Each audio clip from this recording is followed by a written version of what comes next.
2022 한반도 난청 포럼 히어 어게인 성인 인공와우를 만나다 마지막 순서인 패널 토의를 진행하겠습니다.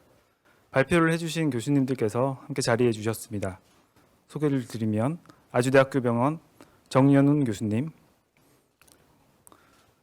연세대학교 세브란스 병원 김세원 교수님, 서울 아산병원 정종우 교수님, 연세대학교 세브란스 병원 최재용 교수님, 그리고 청원복지관의 이영주 팀장님께서 자리해 주셨습니다.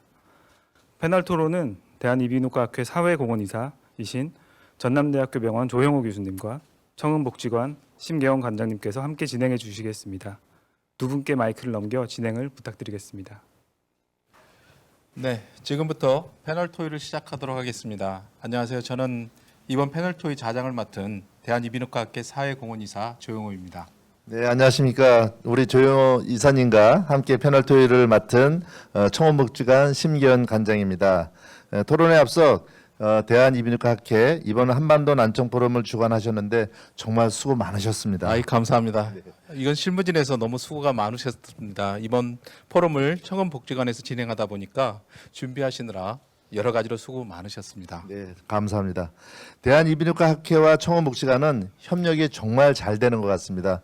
저희가 벌써 4번 하다 보니까 호흡이 너무 착착 잘 맞는 것 같습니다. 패널 분들과 가까이 위치하기 때문에 마스크를 착용하는 것이 더 안전할 수 있지만 리프 마스크를 쓰면 방송으로 들을 때 음이 울리고 정확하게 전달되지 않는다는 의견이 있어서 대신 가림막을 설치하고 마스크는 벗고 진행하도록 하겠습니다. 사회자와 저 또한 모든 분들이 오늘 그 현장에서 자가 진단 검사를 했고 전부 음성이 나왔습니다. 저희가 한반도 난청 포럼을 준비하면서 사전에 질문을 많이 받았습니다. 그래서 그중에서 한 12가지를 저희가 준비를 했고요. 그리고 지금 계속 유튜브로 실시간 나오는 것도 저희가 추려가지고 이따 질문을 받아서 거기에 대해서 토론을 나누도록 하겠습니다. 오늘 패널 토의에 통해 이런 부분이 조금이나마 시원하게 해소될 수 있기를 바라면서 그럼 첫 번째 질문을 우리 조용호 이사님이 한번 해주시기 바랍니다. 네, 첫 번째 질문입니다. 아마 화면으로 나가고 있는 것 같은데요. 이게 저주파수 청력이 좋은 그런 사람들에게 시행하는 하이브리드 또는 EAS 사용자에 대한 질문입니다. 이분들이 초기에는 저주파 청력이 있어서 하이브리드 인공화학 의식이라든지 EAS를 사용하다가 이후에는 이게 인공화학만 사용하게 된다고 합니다. 그래서 이 잔존 청력을 보존했는데 왜 다들 인공화학만 사용하게 되는 것인지, 기는 나쁜 쪽 길을 쫓아간다는 속설이 있듯이 정말 나쁜 쪽 길을 쫓아가는지 궁금하다라는 질문이 있었습니다. 여기에 최근까지 많은 연구를 하시고 계시는 우리 정연훈 아주대 병원 교수님께 이 질문을 해드리고 싶습니다. 네, 그 질문에 대해서 사실 저도 많이 궁금증이 있었는데요. 그래서 사실 연구를 하고 곧 논문이 아마 나올 것 같습니다. 실질적으로 잔존 청력이 이제 살릴 수 있는 기술력이 확보되면서 많은 환자들이 잔존 청력이 좀 남아 있거든요. 근데 어떤 환자들은 하이브리드, 즉 보청기하고 인공화우를 같이 사용하는 거를 선호하는데 어떤 환자는 그냥 인공화우만 계속 사용을 하는 것을 좋아합니다. 그래서 왜 그럴까 봤더니 그 전에 보청기를 많이 사용했던 사람들은 보청기 인공화우를 같이 사용하는 게 어색하지가 않아요. 훨씬 더 소리의 퀄리티도 좋고 음악 소리도 더 자연스럽기 때문에 더 좋아하는데, 전혀 보청기를 사용해 본 경험이 없는 사람이 보청기하고 인공화우를 같이 사용하게 되면 시끄럽게 들리는 것 같아요. 시끄럽고 소리가 자연스럽지 않고, 그러다 보니까 말소리가 잘 안 들리고 결국은 보청기는 빼고 인공화우만 사용하게 되는 그런 결과를 보이더라고요. 그래서 참 저희들은 이제 재미있는 그 결과를 얻어서 논문을 만들어냈는데, 제가 본 강의에서도 보청기의 중요성을 얘기했던 것이, 보청기를 계속 사용해서 청각내가 활성화되면 소리에 대해서 좀 더 익숙해집니다. 굉장히 넓은 스펙트럼의 저주파수부터 고주파수까지 익숙해지는데, 그러지 못한 경우에는 결국은 내가 듣고자 하는 인공화우의 그 말소리에만 초점을 맞추게 되는 그래서 보청기를 싫어하게 되는 그런 결과가 빚어지는 것 같습니다. 그래서 다시 한번 강조하지만 EAS나 하이브리드, 즉 보청기랑 인공화를 같이 사용하려면 그 전에 보청기를 잘 사용하시는 것이 중요한 것 같습니다. 네, 정말로 보청기를 잘 사용하는 것이 좀 필요한 것 같고 또 그 소리를 듣는 것 자체가 음악을 듣거나 이런 데 큰 도움이 되기 때문에 그런 것을 강조해야 된다라고 생각이 듭니다. 그럼 다음 두 번째 질문으로 넘어가도록 하겠습니다. 두 번째 질문도 EAS 수술에 대한 질문이라 제가 계속 해보도록 하겠습니다. 이 EAS 수술 과정 중에서 정원창이라고 하는 곳이 잘 보이지 않는 경우 수술 과정에서 참 많은 어려움을 겪는다라는 것들이 있는데 이런 사항들이 구체적으로 궁금하다는 질문과 또 내부 임플란트의 문제, 즉 고름이 차거나 물이 차는 등의 이런 문제가 생겼을 때 재수술이 꼭 필요한지 또한 만약 재수술을 했다면 이전과 같은 수행들을 보일 수 있는지에 대한 질문이 있었습니다. 여기에 대해서는 우리 연세대학교 세브란스 병원의 최재원 교수님께서 한번 답을 해주시면 어떠실까요? 네. 먼저 그 뒤에 질문부터 제가 답을 드리면 재수술을 하는 경우가 꽤 생깁니다. 아까 제가 말씀드린 것처럼 이제 너무 기계가 오래돼서 바꾸는 경우도 있고 또 이제 기기가 불행하게도 고장나는 경우도 있습니다. 보통 이제 회사들 통계를 보면 한 10년이 지나면 한 2% 정도, 그러니까 100명 하면은 10년 지나면 그 사이에 2명 정도는 고장이 난다. 이렇게 알려져 있습니다. 그러니까 재수술이 불가피하게 생길 수밖에 없는데 다행히 재수술 과정은 특별한 문제 없이 진행이 됩니다. 그래서 기계가 고장나서 재수술을 하더라도 성능이 떨어지거나 그런 경우는 흔치는 않습니다. 처음에 이제 재수술을 하면은 전극의 위치가 조금 달라지니까 환자분들이 내가 옛날에 듣던 소리랑 좀 다르네 하고 느끼시다가 몇 차례 매핑을 통해서 조절을 하면 그 어음 이해력은 큰 차이가 없어지는 게 대부분이라서 크게 걱정은 안 해도 될 것 같습니다. 처음에 말씀하신 그 청력 보존을 위한 정원창 접근이 안 되는 경우가 제 경험으로는 10명 수술하면 1명 정도?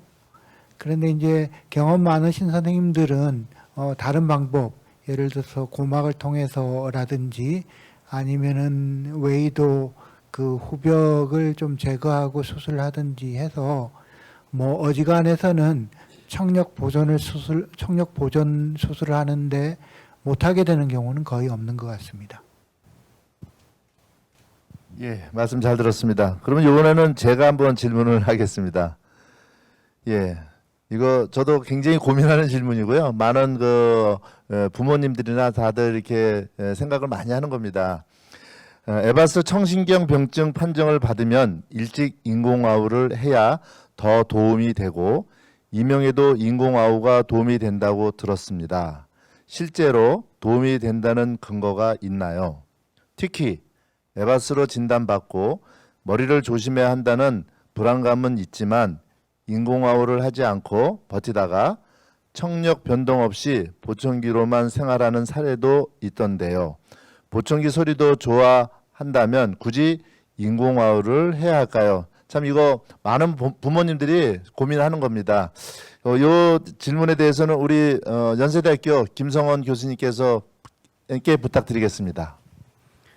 네, 사실 에바스하고 청신경 병증은 좀 발병 기전이 틀린 경우인데요. 뭐 어쨌든 에바스 같은 경우는 청력이 좋은 경우도 있고 나쁜 경우도 있고 이게 유전자의 어느 부분에 변이가 생겼느냐에 따라서 상당히 좀 다양하게 나타나는 경우가 있는데 인공아우에 적응증이 된다면 당연히 일찍 수술하는 게 훨씬 더 도움이 되고요. 그거는 이미 많은 논문과 문헌에서 다 보고가 되고 있는 내용입니다.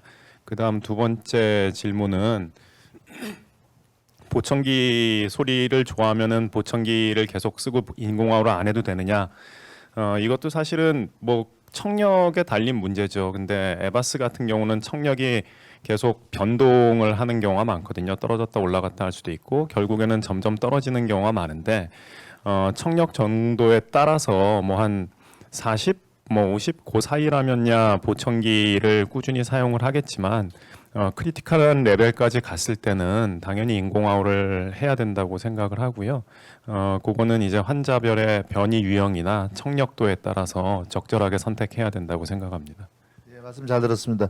우리 조영호 교수님은 또 어떻게 다르게 생각하는 게 있으신지요? 네, 저도 비슷한 생각을 갖고 있는데요. 일단은 에바스라 그래도 어떤 사람들은 청력이 70데시벨, 60데시벨 유지되면서 되면서 어음 이해도가 상당히 좋으신 환자분들이 있습니다. 그런 환자분들은 인공화호 의식보다는 보청기가 더 자연스러운 소리를 듣고 있기 때문에 일단은 그렇게 사용을 하다가 좀 더 떨어지시면 수술하는 경우도 상당히 있는 것 같습니다. 예, 답변 잘 들었습니다.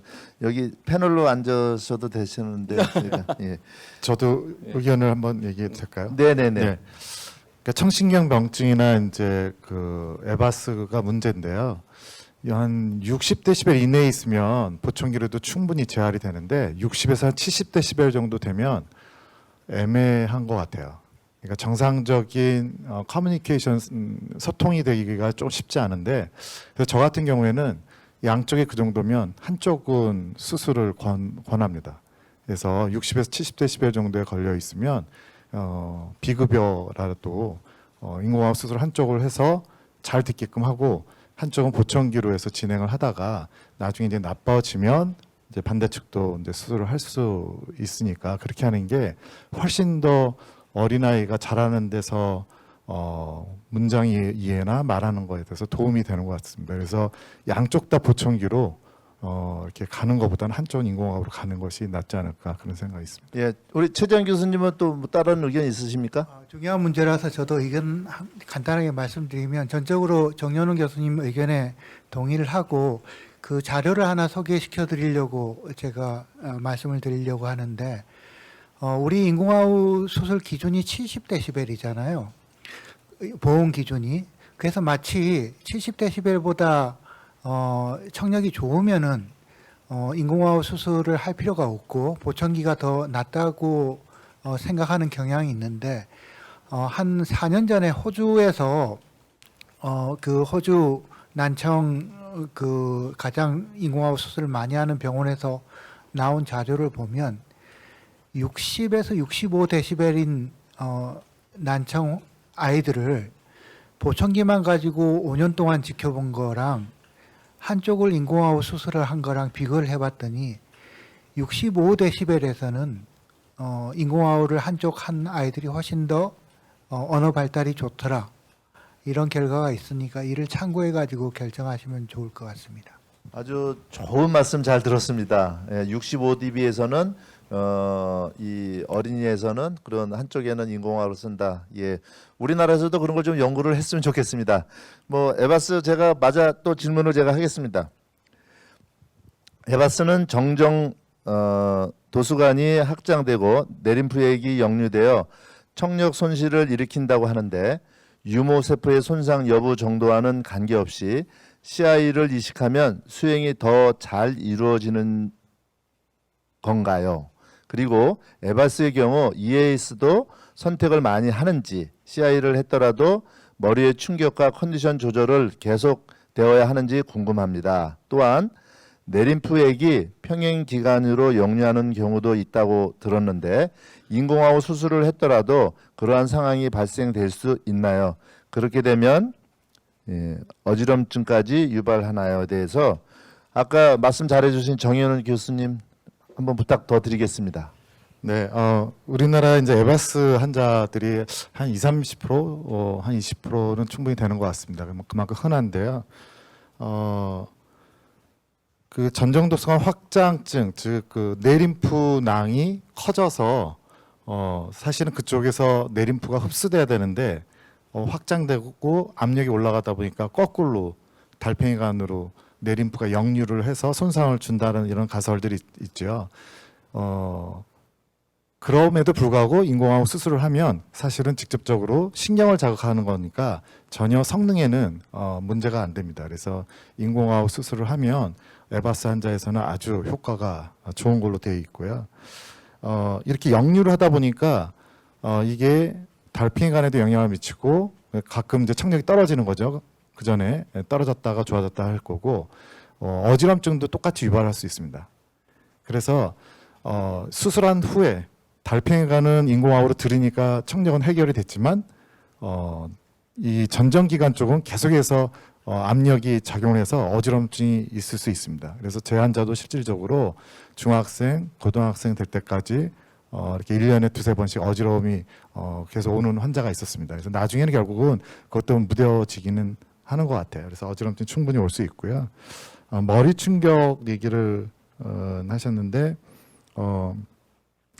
실질적으로 머리 충격은 이제 수술하고 난 다음에는 크게 문제는 되지는 않는 것 같아요. 어차피 인공화우가 달팽이관에 들어가서 이렇게 청신경을 자극하는 시스템이 됐기 때문에 그거 자체가 인공화우의 성능에 영향을 미치지는 않는 거지만 그래도 기본적으로 그 전정도수관 확장증이라는 병이 있기 때문에 그래도 머리에 충격 주는 것은 피하는 것이 좋은 것 같습니다. 예, 잘 들었습니다. 네, 참 어려운 문제들인데 아마 저희 임상 의사들도 궁금해하고 에바스를 가지고 있는 환자분들 많이 궁금한 내용들을 잘 정리해 주신 것 같습니다. 다음은 이 바이모달 사용자 CI 수술에 대해서 이런 필요성, 부작용에 대한 질문인 것 같습니다. 이제 질문을 보면 우측 인공화우 이식을 사용한 지 20년이 되었고 좌측기에 보청기를 사용 중이고 인공화우 이식하고 나서 청력 검사를 했을 때 20에서 30데시벨 그리고 반대쪽 보청기를 착용했을 때 50데시벨 정도면서 입모양 50데시벨인데 입모양이 없으면 음 분별력이 많이 떨어지는 그런 환자인 것 같습니다. 2년 전부터 왼쪽에 인공화우 이식 수술을 권유받았다고 합니다. 그런데 보청기만 가지고 생활해도 인공화우를 낀 상태와 크게 다른 점을 느끼지 못해 수술을 꼭 받을 필요가 있는지 고민이 됩니다라는 질문을 해왔고요. 또 다른 질문으로는 얼마 전부터 이 반대쪽 인공화우 이식을 한 부분에 어음 처리기를 붙여가는 곳에 염증이 생겨서 혹처럼 생겨서 약을 바르고 있으며 일단 자석 세기를 낮추었다라고 합니다. 이것이 인공화우 이식 문제는 아니라고 하는데 수술 이치라 합병증이나 특이 증상인지 궁금합니다라는 질문이 있었는데 좀 긴 질문이지만 우리 아산병원의 정종우 교수님께서 답을 좀 해주셨으면 감사하겠습니다. 네, 질문이 우선 첫 번째 한쪽은 인공화우를 사용하고 계시고 반대편은 보청기를 사용하시는데 아무래도 보청기를 꼈을 때 효과가 좀 떨어지니까 와우 이식을 하면 좋겠다라는 건데 대개 어른의 경우 이제 한쪽을 하시고 좀 시간이 흘렀으니까 이제 성인이 되셨을 텐데 성인이 되셨을 때는 본인이 어떤 게 불편하고 어떤 게 편하냐에 따라 결정하실 수 있습니다. 가령 한쪽 인공화우로 생활이 의사소통이 되고 반대편 보청기로 조금 더 환자 입모양을 보면서 큰 문제 없이 지낼 수 있다 그러면 어느 정도 청력이 남아 있는 잔청이죠. 근데 지금 보청기 끼고 50데시벨 정도까지 된다면 상당히 많은 잔청이 남아 있는 건데 거기에 인공화우 이식 수술을 굳이 하지는 않아도 되는 것으로 주로 저는 권유를 하고 있고요. 다만 불편하지 않다고 하는 거를 나는 불편하지 않아. 환자분들은 그렇게 많이 말씀을 하시는데 그 이제 보호자분이나 같이 사시는 분들한테도 꼭 물어봐야 돼요. 그러면 나는 안 불편한데 보호자들은 못 알아들어요. 이제 이렇게 말씀하시는 경우가 간혹 있습니다. 그럴 때는 이제 진짜 어떤 생활을 하고 계신지, 진짜 어떤 경우에는 알아듣고 어떤 경우에는 못 알아듣는지 이런 것들을 조금 더 자세히 평가를 해서 인공화우 이식이 추가적으로 도움이 될 것 같다면 물론 하시는 게 좋겠지만 아까 질문하신 것 같이 그냥 웬만큼 알아들을 수 있다 그러면은 한쪽 인공화우 이식 하신 것으로 생활하셔도 괜찮지 않나 싶습니다. 그리고 두 번째 이제 와우 이식을 하게 되면 와우 이식기를 이제 귀에다가 이 머리 쪽에다가 이렇게 부착을 하게 되는데 한동안 별 문제가 없다가도 그 와우 이식기가 결국 자석을 통해서 이렇게 붙기 때문에 그 가운데 있는 피부에 간혹 염증이 생길 수 있습니다. 그래서 자석도 이제 낮췄다고 아까 말씀을 하셨습니다.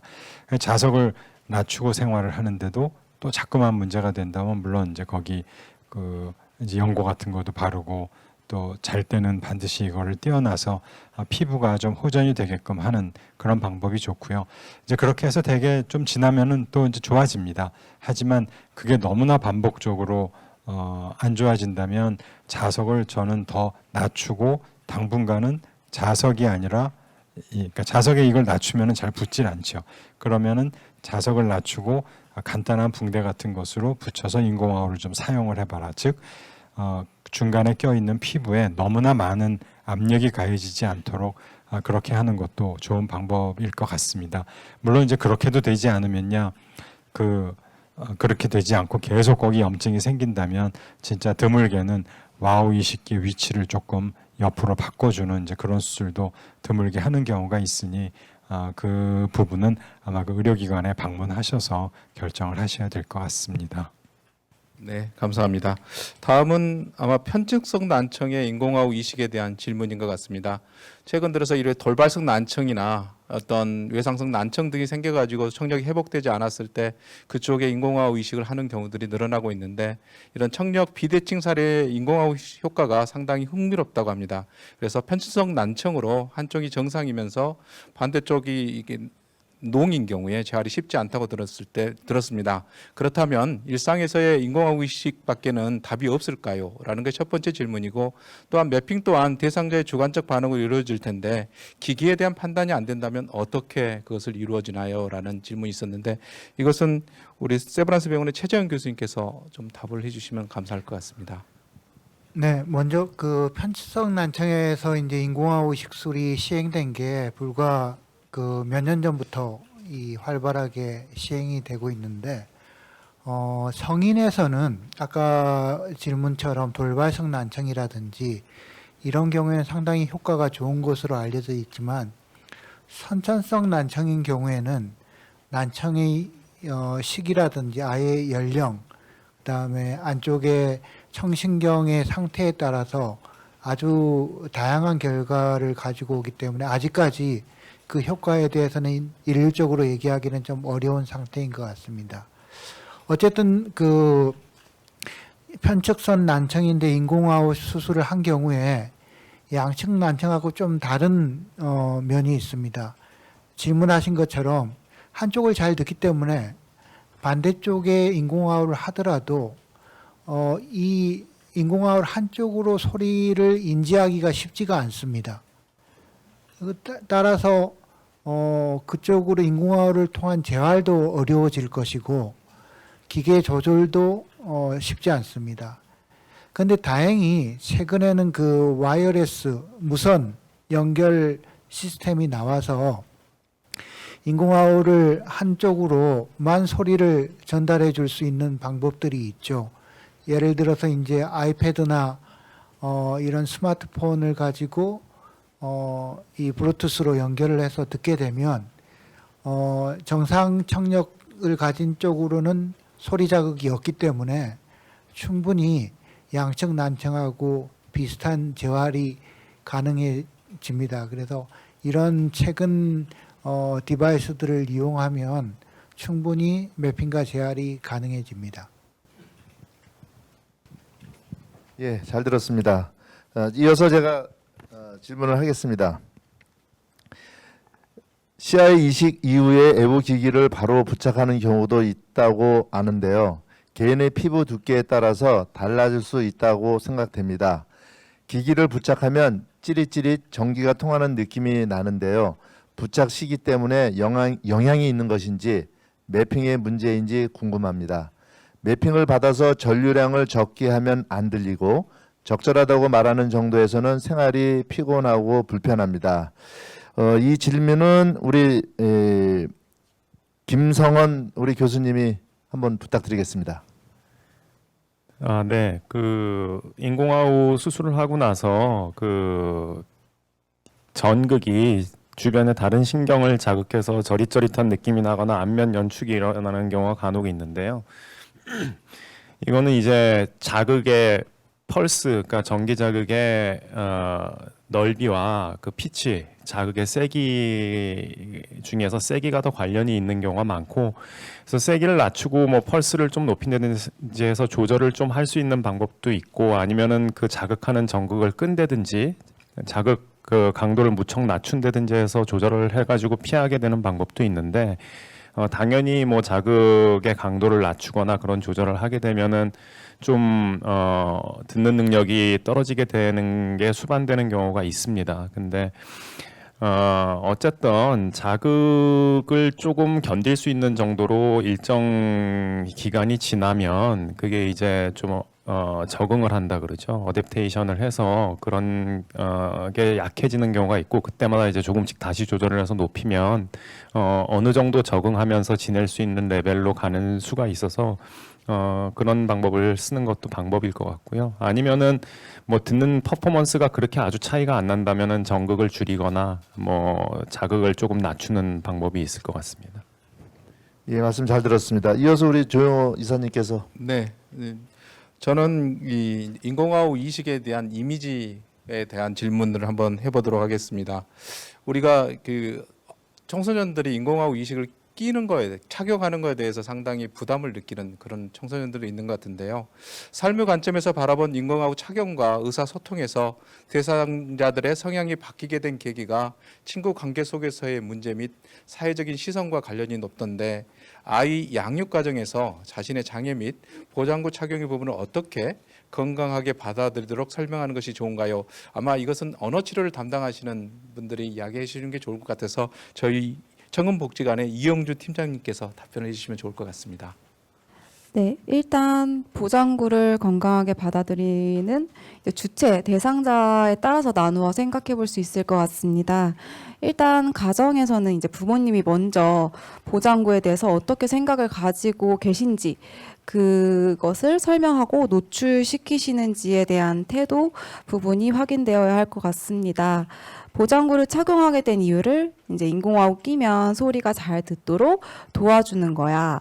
뭐 숨기기보다는 정확하게 이야기를 해준다거나, 아니면 인공화호 덕분에 소리를 잘 들을 수 있으니 좋다, 이 기계 참 좋은 친구다 라고 보장구에 대해서 긍정적으로 아이가 인식할 수 있도록 그런 긍정적인 인식을 심어주는 게 필요할 것 같다는 생각이 듭니다.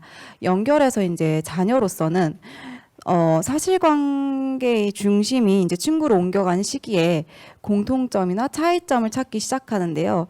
거기서부터 이제 장애나 보장구에 궁금증을 갖는 것 같습니다. 이는 자연스러운 현상으로 이렇게 질문이 시작되었을 때 앞서 말한 것과 같이 부모님이 당황하지 않고 자연스러운 반응을 해주시는 것이 가장 좋겠죠. 그런데 자녀는 이제 보호자의 말도 중요하지만 또래로부터 심리나 정서적인 지지를 많이 받기 때문에 비슷한 경험을 공유하는 또래의 친구를 많이 만나게 해주는 것도 방법이 될 것 같습니다. 만약에 그런 경험이 어렵다고 한다면 이제 책이나 동화를 활용해서라도 그렇게 뭔가 자기의 마음을 읽어주는 누군가가 있다라는 그런 공감, 공유할 수 있는 그런 상황을 만들어 주신다면 좋지 않을까 싶습니다. 마지막으로 이제 사회적인 부분도 말씀드리고 싶은데요. 사실상 이 친구가 잘 안 들려요라는 말을 들으면 보통 사람들이 그냥 안 들리는구나 라는 생각을 하는데, 이 친구가 청각 장애예요 라고 하면 약간 사람들이 좀 더 어떻게 대해야 하지? 라는 이제 어색함, 어려움을 조금 더 느끼지 않나라는 생각을 해보았습니다. 그런 거는 약간 그런 용어, 단어에서의 약간 사회적인 인식이 조금 더 개방적으로 열려야 하지 않을까라는 생각을 합니다. 네, 정종훈 교수님 뭐 하실 이야기가. 방금 뭐 말씀하신 뒷부분에 말씀하신 내용이 결국은 뭐 이 문제를 앞으로 좀 해결하는 데 많이 도움이 되지 않을까 싶습니다. 아까 제가 강의했을 때에 인터뷰하셨던 부모님들도 보면 어쨌거나 이 인공화호 이식기기 또는 뭐 더 넓게는 보청기를 착용하는 것 자체가 친구들이나 이 사회 안에서 하나의 장애인이라는 낙인이 찍히는 거다라고 인식을 하기 시작하면, 그러면 이 문제를 특히 민감한 그 학생들의 경우에는 극복해 나가기가 참 쉽지가 않죠. 그러니까 이게 어떤 장애인의 낙인이 아니라 우리가 불편이 있어서 불편한 것 때문에 이거를 착용하는 거다. 청각뿐 아니라 우리가 눈이 불편하면 안경을 쓰고 다리가 불편하면 목발을 짚거나 또는 보조기를 쓰는 이렇게 자연스럽게 모든 사회나 또는 같은 또래들이 받아들인다면 그러면 훨씬 더 자유롭게 이런 보장구를 착용할 수 있을 것입니다. 그래서 이번에 이런 한반도 난청 포럼과 같은 이런 형태의 여러 가지 포럼이나 알림을 통해서 사회에 좀 더 이런 사람들의 어려움을 알리는 것이 필요하지 않을까 생각합니다. 네. 다음의 질문도 똑같은 내용이었던 것 같은데 우리 정현원 교수님 네. 마이크를 들었는데 뭐 간단하게 저는 이제 한 가지 더 이제 그런 부분에서 이야기하고 싶은 게 비장애인에게 많이 보여야 될 것 같아요. 그러니까 인공아우를 했을 때 전혀 비장애인하고 차이가 없다라는 것들을 인식해야지만 이런 이제 전체적인 사회적인 분위기가 원활하게 소통이 되는데, 그래서 제가 이제 의대 학생들한테 인공화학 수술한 사람을 데려와서 직접 보여주거든요. 질문하고 대답하고. 그래서 이제 엊그저께도 이제 8세를 데려와서 했는데 앞으로 의사가 될 의대생들한테 보여주면 깜짝 놀라거든요. 뭐 전혀 뭐 그 정상적인 대화 듣기를 다 하기 때문에 이게 청각 장애라는 느낌이 전혀 없습니다. 그래서 이렇게 이제 비장애인, 특히 의료 쪽에 있는 사람들한테 확신을 심어줘서 접근할 수 있도록 비장애와 차이가 없다라는 것들을 좀 확신시켜주는 그런 이런 공감대 형성하는 그런 홍보 노력들도 많이 해야 될 거라는 생각이 듭니다. 네. 아마 오늘 그 정종훈 교수님이나 최정 교수님께서 이렇게 보여주셨던 영상 중에 나오는 이런 와우보이라든지 그다음에 동계 올림픽에서 금메달을 딴 그런 사례들을 보여주면서 그 사람들에게 자신감을 주는 것이 상당히 중요하다는 생각이 듭니다. 그럼 다음 질문은 저희 신경 관장님께서 하시도록 하겠습니다. 예. 순차 양이 상황에서 그러니까 한쪽을 하고 또 한쪽을 이제 다시 그 CI를 종류를 선택 시 편리성과 음질 등을 이유로 다른 회사 와우를 선택하는 경우가 있나요? 야, 이거 정말 굉장히 어려운 질문입니다. 그런 사례가 있다면 각 회사마다 음질의 차이가 있는지 궁금합니다. 우리 최정 교수님께서 한번 답변해 부탁드리겠습니다. 네, 어려운 질문인데요. 사실 몇몇 환자분은 또 그런 선택을 불가피하게 하시게 되더라고요. 이유는 이제 그 기계가 단종이 되는 경우도 있고 꼭 일체형을 써야 되는 경우도 있고, 그래서 이제 저도 몇몇 사례를 경험을 했는데, 기본적으로 우리 이제 지금 현재 많이 쓰이는 인공화학 기계들, 뭐 3개 회사, 4개 회사의 기계들은 소리를 처리하는 방식, 어음 처리 방식이 기본적으로 거의 유사합니다. 그 말은 소리가 들어왔을 때 자극을 주고 그 어음 이해력은 크게 차이가 나지 않을 것이다, 이렇게 예상이 되고, 실제로 환자들 그렇게 한 분들 평가를 해봐도 크게 차이 나지는 않는 것 같더라고요. 단지 이제 기계에 따라서 아까 얘기한 일체형이라든지 그다음에 전자기기에 연결하는 것이라든지 또 MRI에 얼마나 강한지, 이런 차이가 있기 때문에 선택을 특정 기계로 권유하는 경우는 있지만, 기본적으로는 현재 상용화된 인공아우의 성능에는 큰 차이가 없다는 게 제 기본적인 생각입니다. 예.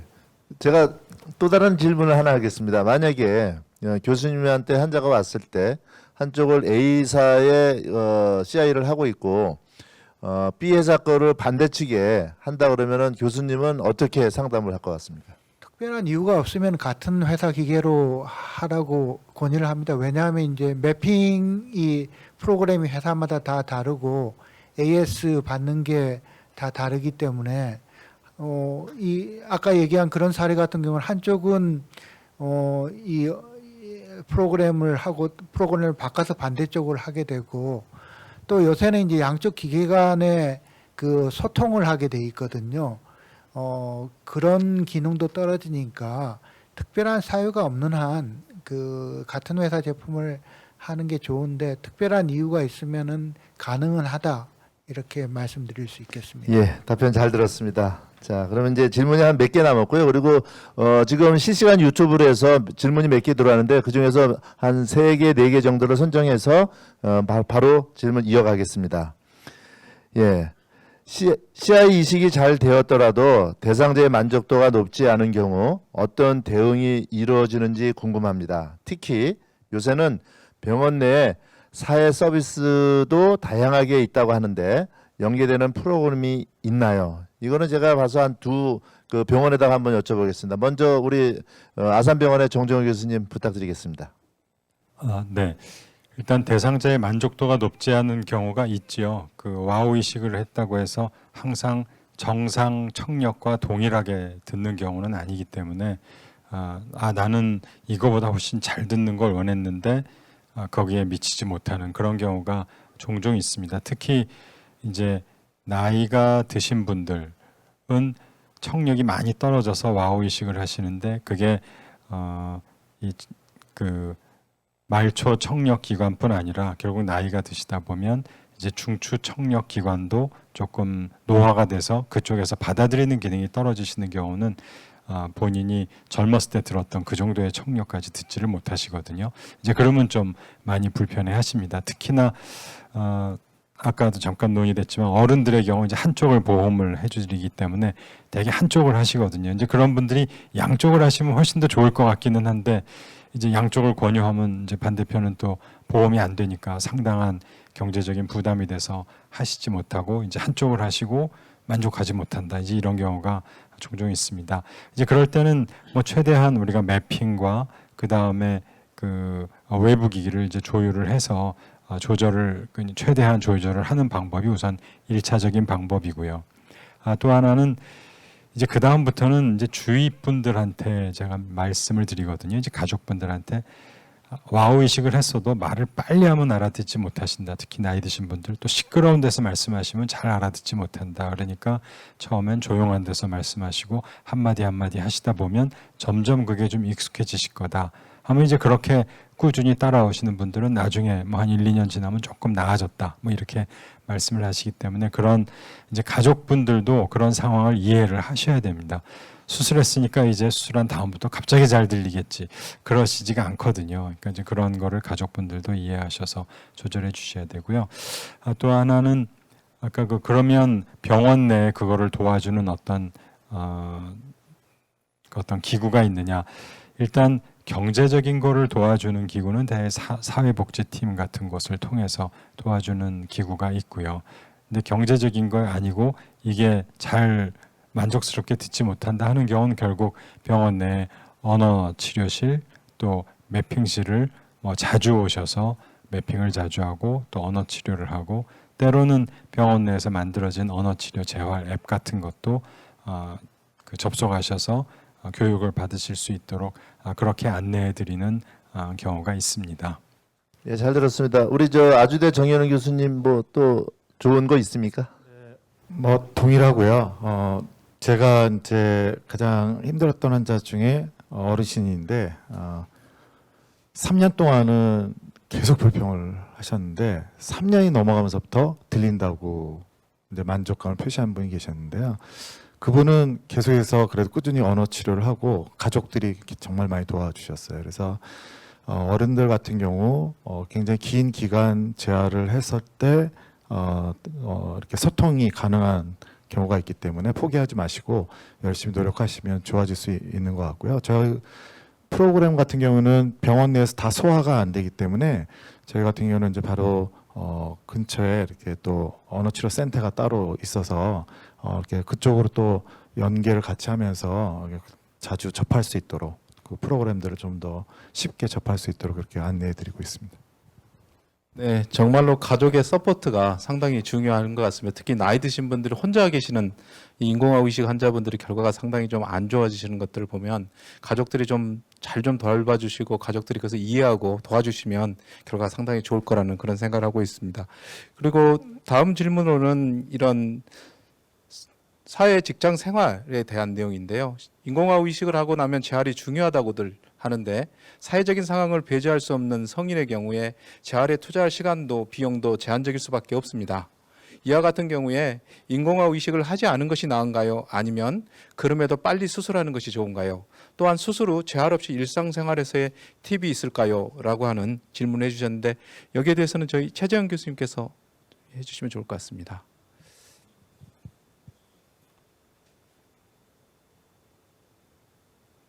네, 성인 인공화호에 관한 질문인 것 같은데요. 그 성인들은 이제 기본적으로 재활이라는 게 아이들 인공화호 수술하고는 다른데 기본적으로는 이제 이 기계를 써서 대화를 많이 하는 게 곧 재활이죠. 근데 이제 그런 상황이 안 되는 경우가 문제가 될 것 같습니다. 그래서 이제 저런 경우에 저는 이제 그 집안에서 이 재활, 그러니까 소리를 들을 기회를 많이 만들어 보는 게 좋다고 이제 권유를 하는데, 예를 들어서 자기가 좋아하는 음악이라든지 TV 프로그램, 이런 것들은 이제 이미 상황을 이해하고 있기 때문에 오히려 더 소리를 훈련하는 데 도움이 됩니다. 그래서 이런 여러 가지 다양한 매체를 통해서 소리를 들어보는 기회를 갖는 것도 좋을 것 같습니다. 예, 잘 들었습니다. 예, 이것으로써 사전에 저희가 질문 들어온 거에 대해서는 답변을 다 마쳤고요. 그리고 지금 실시간으로 댓글이 올라온 것 중에서 한 3가지에서 5가지 정도를 시간에 맞춰서 저희가 한번 해보겠습니다. 먼저 제가 질문을 드리겠는데요. 준비는 우리 정현우 교수님 잘 듣고서 답변 부탁드리겠습니다. 난청 기간이 길었던 기에 인공화호를 하면 효과가 있을까요? 한 20년 이상을 난청이 있었나 봅니다. 첫 번째 질문은 뭐냐면 25살이고 15년 이상 우측은 전혀 못 듣는 상태에서 좌측 청력으로만 생활하는데 좌측 청력도 떨어져서 보청기를 사용하며 버티고 있습니다. 좌측은 아직 인공화호를 하기에는 아까운 청력이라고 들었습니다. 영상 검사에서 구조적인 문제는 없다고 하는데 우측에 인공화호 수술을 해도 가능성이 있을까요? 답변 좀 부탁드리겠습니다. 네, 가능성이 있습니다. 왼쪽으로 들었기 때문에 기본적으로 그리고 일단은 양쪽으로 듣다가 10살 때쯤에 아마 오른쪽이 나빠진 것 같은데요. 그리고 왼쪽에서는 계속 듣고 나중에 보청기를 사용하고, 그러면 기본적으로 들을 수 있는 청각뇌는 어느 정도 활성화되어 있기 때문에 전혀 문제가 안 될 것 같습니다. 물론 아주 정상 100%까지는 효과를 못 보더라도 70-80%는 충분히 우측에 인공화호를 하면 효과가 있을 것 같습니다. 그리고 좌측은 보청기로 가능하다고 하니까 보청기로 쭉 가다가 좌측도 나빠지면 그때 나중에 인공화호 하면 될 것 같습니다. 예, 어떻게 그 질문에 답변이 됐는지 모르겠습니다. 두 번째 질문은 우리 정정호 교수님이 준비를 했으면 좋겠습니다. 3살 무렵 고열로 서서히 청력을 잃고 20대에 보청기 사용 후 30대 초반까지 사용 중에 별 효과를 못 느껴 보청기 사용 끊은 후 2017년 60대 첫 인공화호 수술을 했습니다. 현재 양의 수술은 어려울까요? 보청기 사용 안 한 지는 오래되었답니다. 네, 조금 정보가 부족하지만 아무튼 양의 수술하는 게 어렵지는 않습니다. 우선은 이제 고열로 청력을 잃었다 그러면 우리가 제일 먼저 생각해야 되는 게 뇌의 구조 안에 뇌의 경화가 생기지 않았는지를 먼저 확인을 해봐야 되고요. 뇌의 구조 안에 뇌 안에 경화가 없다 그러면 수술하는 데는 아무 문제가 없을 것 같습니다. 다만 뇌 안이 이렇게 뼈로 대치가 된 경화의 경우 이제 그 정도에 따라 수술을 할 수 있는 경우도 있고 할 수 없는 경우도 있으니까 그거는 조금 더 아마 검사를 통해서 상황을 더 확인해 보면 충분히 수술의 가능성을 생각할 수 있을 것 같습니다. 예, 그러면 병원에 가서 한번 같이 상담을 하는 게 좋을 것 같고요. 그리고 제가 우리 여태까지 저하고 계속 서 있었는데 우리 조용호 이사님한테도 제가 질문 하나 하겠습니다. 인공화호 재수술에 관해서 질문이 왔습니다. 추후에 기술의 발달로 더 좋은 제품이 나온다면 내부 임플란트도 교체될 수도 있는지, 만약 교체된다면 청각 임플란트를 제거하고 새로운 임플란트를 심는 과정에서 큰 부작용이 없는지 궁금합니다. 네, 뭐 이 질문에 대해서는 아까 우리 최재형 교수님께서 동영상으로 보여주셔서 35년 된 인공아우 이식 환자 재수술 하시는 것도 보여주시고 그랬지만 내부 임플란트를 제거하고 재수술하는 데는 그렇게 크게 문제는 없는 것 같고 이제 이게 전극을 잘 다 집어넣는 것이 이제 어떻게 될지에 대해서는 저희들도 봐야 되겠지만 일단 제대로 들어간다면 나머지 기능에 대해서는 크게 걱정은 안 하셔도 될 것 같습니다. 그리고 수술에 대해서는 수술은 그렇게 위험한 수술이 아니기 때문에 또한 걱정은 안 하셔도 될 것 같습니다. 예, 좋습니다. 그러면 아까 최정 교수님한테 이어서 질문을 하겠습니다. 2000년도 초에 인공아우를 받았는데 임플란트 교체나 재수술을 고려해 볼 수 있는지 또 추천할 만한 것이 있는지 그런 질문이 왔습니다. 네, 2000년도에 초반에 했으면 아까 제가 보여드렸던 그 환자분하고는 조금 경우가 다른 게 그때는 이미 24채널 인공아우가 일반화됐을 때니까 그때 삽입한 내부 기계는 지금 사용하는 모든 외부 어음 처리기와 호환이 됩니다. 그러니까 단순히 성능 향상만을 위해서 재수술은 필요가 없을 것 같습니다. 예, 그러면 마지막으로 우리 김성원 교수님께 제가 질문하겠습니다. 보청기를 착용했을 때에는 남자 목소리를 잘 듣고 여자 목소리 이해가 어려움이 있었는데 와우 수술 후 여자 목소리를 잘 듣고 남자 목소리 이해에 어려움을 보입니다. 이런 사례를 몇 케이스 보았는데요. 기기 영향이 있는지 왜 이런 현상이 나타나는지 궁금합니다. 네. 그 인공와우 기계 자체가 그 이제 사운드 프로세싱을 할 때 저음 쪽을 좀 많이 잘라버린다고 해야 될까요? 아무튼 저음 쪽 사운드 프로세싱이 보청기에서 훨씬 더 그 음들을 제외시켜 버리기 때문에 어떻게 보면은 좀 그런 경향을 보이는 경우가 있습니다. 그러니까 보청기와 인공아우를 쓸 때 나타날 수 있는 좀 차이점이라고 생각을 조금 해야 될 것 같습니다. 우리 정현우 교수님 또 어떻게 생각하시는지요? 그러니까 남자는 저주파수에 주로 해당하고요. 여자가 고주파수에 해당하는데 보청기는 주파수에 제한이 없는 대신 고주파수 증폭이 잘 안 됩니다. 당연히 보청기만 사용할 경우에는 남자 목소리는 좀 잘 듣지만 여자 목소리는 잘 못 듣게 돼 있습니다. 하지만 인공와우는 고주파수도 잘 증폭을 해요. 여자 목소리도 잘 듣긴 한데 우리 김성현 교수님 얘기하신 것처럼 저주파수를 125Hz 그거는 이제 정확하게 달렸는데 자르거든요. 그 밑에 주파수는 소리로 들여보내질 않아요. 그러다 보니까 남자 목소리의 소리가 일부 잘릴 수 있기 때문에 좀 불편하게 들릴 수 있을 것 같습니다. 그래서 근데 요즘에는 그 정도까지는 잘 안 돼서 조절할 수 있는데 이렇게 보청기를 끼고 와우를 끼고 이런 경험이 있는 분들은 그 차이를 느낄 수 있을 것 같습니다. 예, 잘 들었습니다. 자, 이제 마무리할 시간입니다. 우리 조용호 이사님 오늘 처음 이렇게 섰는데 좀 감회가 어떠신지 궁금합니다. 그러니까 저도 여기 와가지고 많은 걸 배우고 가는 것 같고 이런 기회를 통해 가지고 이 인공아우 이식에 대한 부정적인 이미지나 이런 것들이 좀 극복이 됐으면 좋을 것 같습니다. 앞으로도 저희 이비인후과학회와 청운복지관이 이런 좋은 행사들을 많이 만들어서 이 청각 장애인들에게 좋은 희망을 줬으면 좋을 것 같습니다. 네, 강주에서 저하고 회의하느라고 1년 동안 여기 서울 올라오시느라고 고생 많으셨습니다. 아닙니다. 즐거웠습니다. 예, 오늘 모두 수고하셨습니다. 시간 관계상 모두 답변 드리지 못한 점 죄송하게 생각합니다. 오늘 강의 주제별 영상과 포럼 영상은 청각장애인 평생학습 포털 하이런에 올릴 예정이니 참고하시기 바랍니다. 발표부터 패널 토의까지 수고해 주신 우리 발표자님께 감사 말씀을 드립니다. 또 긴 시간 동안 끝까지 유튜브로 참여해 주신 모든 분들께도 깊이 감사드립니다. 이제 2022년 한반도 난청 포럼 모든 순서를 마치겠습니다. 내년에는 우리 조용호 이사님과 꼭 대면으로 더 생생하게 만날 수 있기를 바라며 오늘 끝까지 시청해 주신 모든 분들께 감사드립니다. 감사합니다. 감사합니다.